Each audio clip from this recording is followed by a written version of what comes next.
I was on 9th Avenue in New York City. The bathroom was a few feet away in the hallway.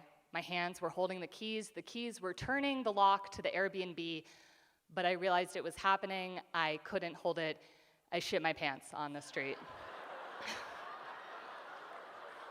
This is the beginning. A few hours earlier, I had wandered into a candy store, as heartbroken people do, and I had walked up to the fudge lady at the counter, and she had said, "What kind of fudge are you in the mood for?" And I said, "Well, whatever kind of fudge says I was gonna propose to my boyfriend, and we lived together, and he dumped me over email." And she said, "You need the sea salted caramel, and I insist that it is on the house." And she pushed it to me. Obviously, I ate the whole block of it. What was I not gonna do that? I'm not a monster. And then I shit myself. A few days earlier, I had gotten an email right before Thanksgiving from my love. And the subject line of the email was, "Hey." And the body of the email, as you already know, was him breaking up with me. I was shocked, and then I was crushed. The explanation he gave is that he didn't feel like he could make me happy. The subtext, thank you to that, alluded to one of my deepest insecurities, which is that I am too sad and too emotional and too raw about it to be in a successful relationship. He also explained in the email that he was going to pack up everything in our shared apartment by the time that I got home. That's how resolved he was in the decision. I had to be in New York for the week for work, so I did what any person does in New York. I cried all over the entire city, and I told everyone everything that had ever happened to me. I would walk into a bagel store and they would say, "Ma'am, what's your order?" And I would say, "I was gonna propose and he dumped me over email." And they said, "That's not a bagel order, but that really sucks for you, and have a poppy seed, you know?" I called my work. I said, "Hey, I'm gonna be late today. I shat my pants last night." And they said, "We wish you hadn't told us that, and you don't need to come in at all. In fact, please don't." And I said, "Don't you worry, I'm still coming into work." And I went into work, and I went to an all-staff meeting where I turned to 180 of my coworkers, and I said, "My goal this week is to survive the breakup," and I shat myself on 9th Avenue. And they said, "Why does she keep telling us this story? We really wish she wouldn't, you know?" So after a few days of New York holding me in only the chaotic warmth and anonymity that New York could, I realized the hardest part was ahead, and that was the flight back to our shared home in San Francisco, which wouldn't be shared anymore.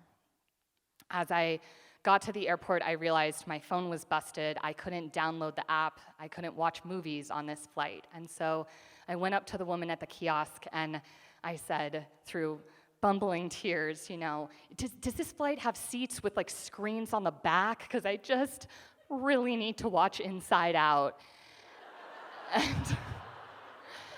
And she looked at me with compassion and also with pity, for sure. And she said, "You come with me." And she abandoned her post at the airport kiosk, which is a big deal. We are always trying to find people at those kiosks. And she walks me onto the runway, onto the plane early, and we go up to a flight attendant, and they start to tactfully but audibly whisper, "Psst, psst, psst. First class, are there any seats? Psst, psst, psst. Why? Psst, psst, psst. I don't know, she needs to watch Inside Out. Psst, psst, psst. Again, why? Psst, psst, psst. I also don't know that either." And at this point, I'm so touched by their brainstorming, but I'm really fucking embarrassed. And so I'm like, I'm fine. I'm fine. I've got this. I'll just take my seat. And I do. And then, before the plane is gonna take off, another flight attendant comes up to me, and she crouches down, and she grabs my hand, and she goes, "Hey, hun. Heard about what happened." I hadn't told anyone what happened. Just that I wanted to watch Inside Out. She was like, "And we're gonna take care of you on this flight. Anything you need, we're gonna get for you." And I said, "He dumped me over email." And she was like, "I know." And she didn't know, but like she knew, you know? And so the flight takes off, and so does the support. Wine coolers, whiskey shots, gummy bears, all the candy seamlessly finds its way to my tray top. I am so sugared out, you guys. I cannot eat anything else, but I can't reject these gifts from angels. I didn't reject the fudge. I took the fudge, I made fudge. I have no regrets about that. It's what needed to happen, but I am tired. God bless. And so then a few hours go by, and another flight attendant comes up to me. It's such a well-staffed flight, honestly. And he touches my shoulder, and he hands me this handwritten note in cursive. And he's like, I know I don't know you or your story, and I don't want to intrude, but this is a quote about finding grace in hard times, and it really helped me, and it might help you. And you know those moments that are just so moving and so kind that you don't have words, because like thank you isn't gonna cut it. And I just turned and I looked at him, and I'm leaking out of my face and other parts, and I just nodded. And then he looked at me and he nodded back and he said, I know. And then I was gearing up for the final arrival, where I was gonna just experience the stillness of my house. I'm forfeiting points for time, so let's just, happy holidays, everybody. Judges, you can take note of that.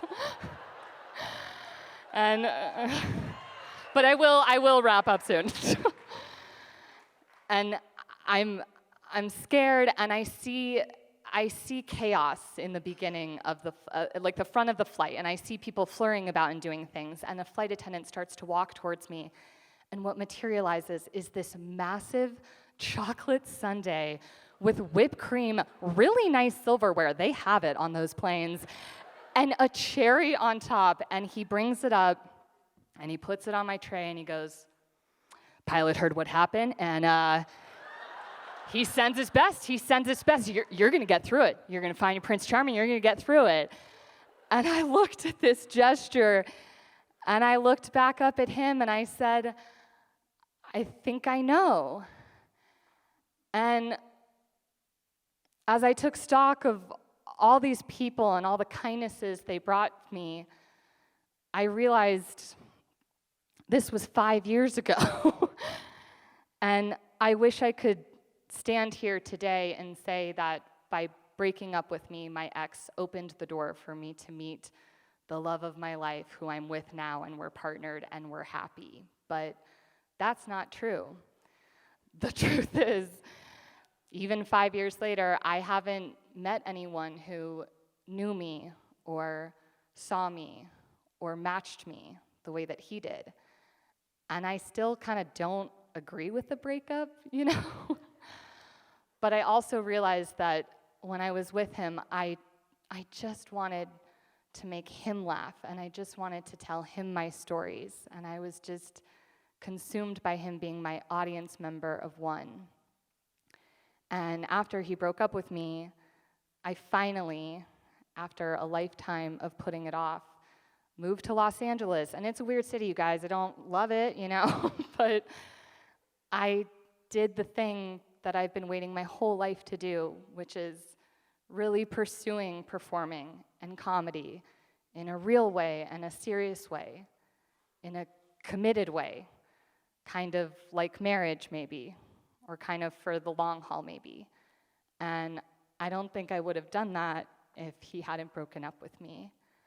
And I'd like to imagine that maybe one day I will be at a show and I'll look out in the audience and I'll recognize the face of the chocolate sundae pilot, or the handwritten note flight attendant, or the fudge lady.